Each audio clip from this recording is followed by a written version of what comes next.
Hello everyone, once again welcome to our channel Maxwell study here. ठीक है, अब हमने लास्ट लेक्चर में हमने कंडेंसेशन प्रोसेस कंप्लीट किया, जहां पर we have completed our 80% of the syllabus.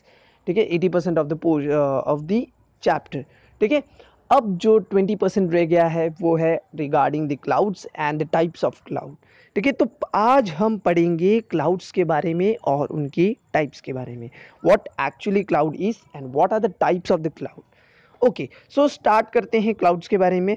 Clouds are found at different altitudes above the mean sea level. ठीक है, जो सी लेवल है, जो सी लेवल है और हमारा जो लैंड है, ठीक है, वो लैंड से हायर एल्टीट्यूड्स पे आपको हमेशा क्या करें, आपको हमेशा क्लाउड्स पाए जाएंगे। ठीक है, आप हमेशा क्लाउड्स को देखते हो आसमान में, ठीक है, स्काई में, जो कि काफ़ी ज़्यादा घूमते हैं। काफ़ी ज़्यादा क्लाउड्स आपने कहीं बार देखा होगा, कहीं बार आपने ऑब्जर्व किया होगा। ठीक है, तो ये क्लाउड्स हैं जो अलग अलग क्लाउड्स होते हैं, डिफरेंट डिफरेंट क्लाउड्स होते हैं, जो कि आपको हमेशा कहाँ देखने मिलेंगे, स्काई में देखने मिलेगा। यानी कि they are always found at a higher altitude. आपको ऑन द सरफेस आपको क्लाउड्स कभी भी देखने नहीं मिलेंगे। Specific types of clouds cause rainfall. Specific types of clouds cause rainfall on the earth। ठीक है, there are different types of clouds। जैसे कि अब हम जो इस चैप्टर में अभी जो हम पढ़ने वाले हैं, ठीक है, the proportion of the water vapour is more near the earth surface.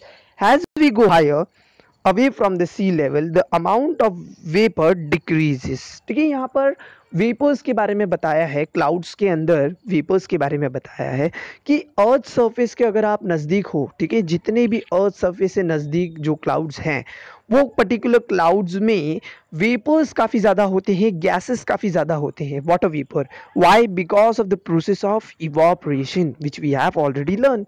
ठीक है, so due to this process, due to this large amount of gases which is present in the cloud, okay, usually over here the clouds are larger, okay, larger in size, as compared to the higher altitude clouds। okay, and when we are talking about the higher altitude clouds, ठीक है, जब हम higher elevation की clouds के बारे में बात करते हैं, so over there in that particular clouds, ठीक है, vapours are very less because all the water vapours, ठीक है, that get converted into water droplets। why? because of the process known as condensation, जो कि आपने नेक्स्ट अभी previous lecture में आपने पढ़ा अबाउट द कंडेंसेशन। सो इसलिए जो हायर एल्टीट्यूड पे जो क्लाउड्स होते हैं, ठीक है, they are smaller in size as compare to the lower altitude clouds. ठीक है, तो ये अकॉर्डिंग टू द साइज आपको पता चल रहा है कि क्लाउड्स इसके वजह से भी क्लासीफाई हुए होंगे। So there are different different factors. ठीक है, due to that factors all the clouds are classified according to their character. ठीक है, जो कि हम अभी पढ़ने वाले हैं कि क्लाउड्स क्यों क्लासिफाई किए गए हैं, because of different different factors they are classified, because of their character, they are different character.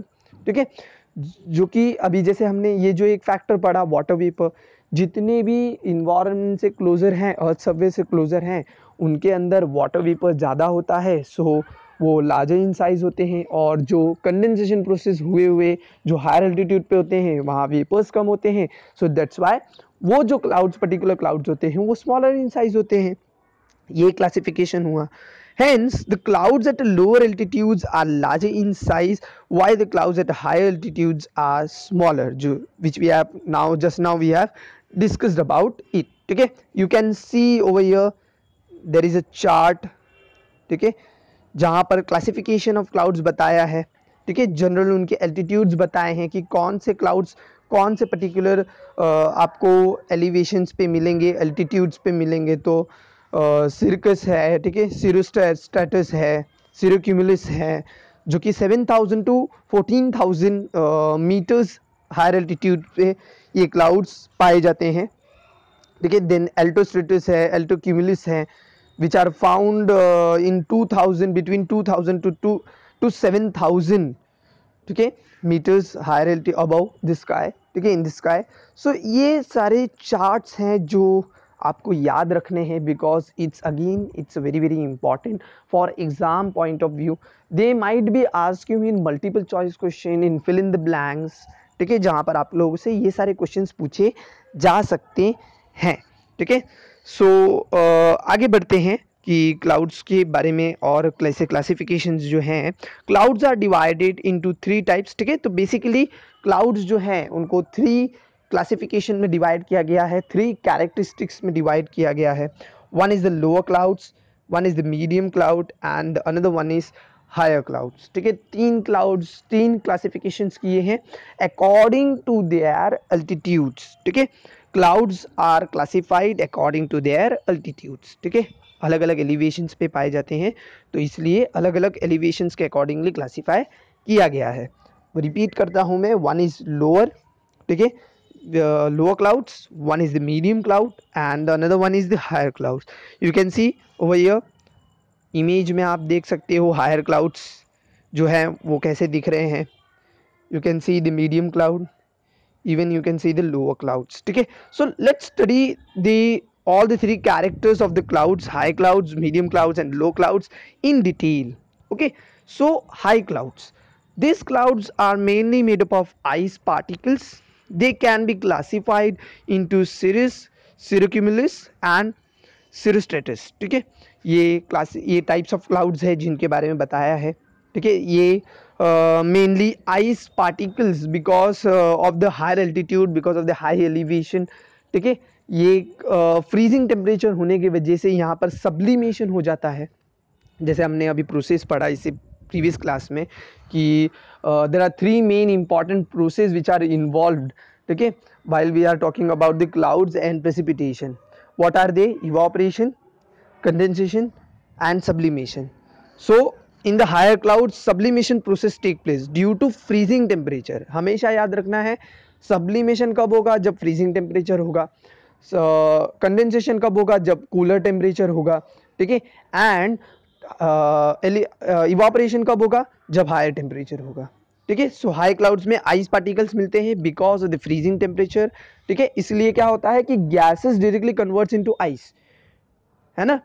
They are mostly found in higher altitudes, they are high clouds, that's why they found in higher altitudes. basically आपको points इतने ज़्यादा difficult नहीं है।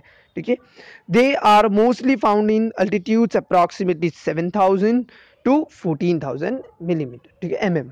ठीक है, 7,000 to 14,000 metre के higher altitudes पे ये आपको हाई क्लाउड्स देखने मिलेंगे, ये हाई क्लाउड्स वहाँ पर पाए जाएंगे। ठीक है, then next to the high clouds is medium clouds. अब आते हैं मीडियम क्लाउड पे। This includes altocumulus and altostratus. ठीक है, इनके क्लाउड्स के नाम अलग दे दिए गए हैं।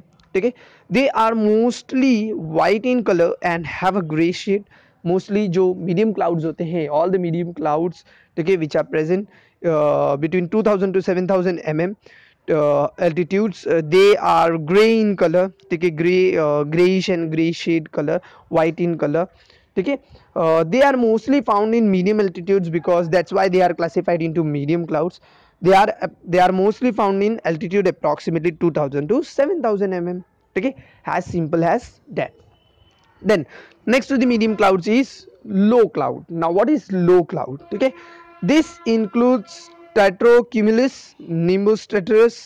ठीक है, they are mostly found in the lower altitudes। they are mostly found in altitude approximately 2,000 mm at below। ठीक है, 2000 जो 2000 mm के below होते हैं, they all are known as low clouds। ठीक है, some are the types of low clouds are stratocumulus and nimbus stratus। ठीक है, so ये आपको याद रखना है। the important thing high clouds, medium clouds and low clouds में आपको ये पर्टिकुलर टॉपिक क्लाउड्स के ऊपर जो इंपॉर्टेंट क्वेश्चंस आ सकते हैं वो है आपका टाइप्स ऑफ क्लाउड्स के नाम। ठीक है, कौन से क्लाउड्स कौन से पर्टिकुलर कैटेगरी में आते हैं एंड देयर एल्टीट्यूड्स। ठीक है, ये 2 चीज़ें हैं जो आप लोगों को याद रखना है। ठीक है, सो यहाँ पर हमारा लेक्चर ख़त्म होता है। ठीक है, we are end of the slides, we are end of the chapter. ठीक है, होप आप लोगों को सारे कंसेप्ट, इवापोरेशन हो, टाइप्स ऑफ ह्यूमिडिटी हो जहाँ पर हमने एब्सोल्यूट एंड रिलेटिव देखा, then we have discussed about the condensation process, then we have discussed about the sublimation process जो कि हमने condensation में पढ़ा, then we have discuss about the clouds. ठीक है, तो होप आप लोग को चैप्टर समझा होगा। और any doubts, if any doubts in cloud, in the concept of in in if any doubts regarding any concept, ठीक है, तो आप मुझसे पूछ सकते हो, आप कमेंट सेक्शन में मेंशन कर सकते हो। ठीक है, मैं ट्राई करूंगा आप तक पहुंचने की और आपके सारे डाउट्स को क्लियर करने की। सो मिलेंगे हमारे नेक्स्ट चैप्टर के साथ। हमारा चैप्टर नंबर 4 हमारा अपकमिंग वीडियो होगा for 8th standard Maharashtra state board, chapter number 4 the structure of the ocean floor. ठीक है, सो तब तक के लिए प्लीज़ स्टडी कीजिए, नोट्स बनाइए और अपने एग्ज़ाम्स के लिए प्रिपरेशन करना स्टार्ट कीजिए। ठीक है, सो तब तक के लिए please like, share, comment and subscribe. Thank you.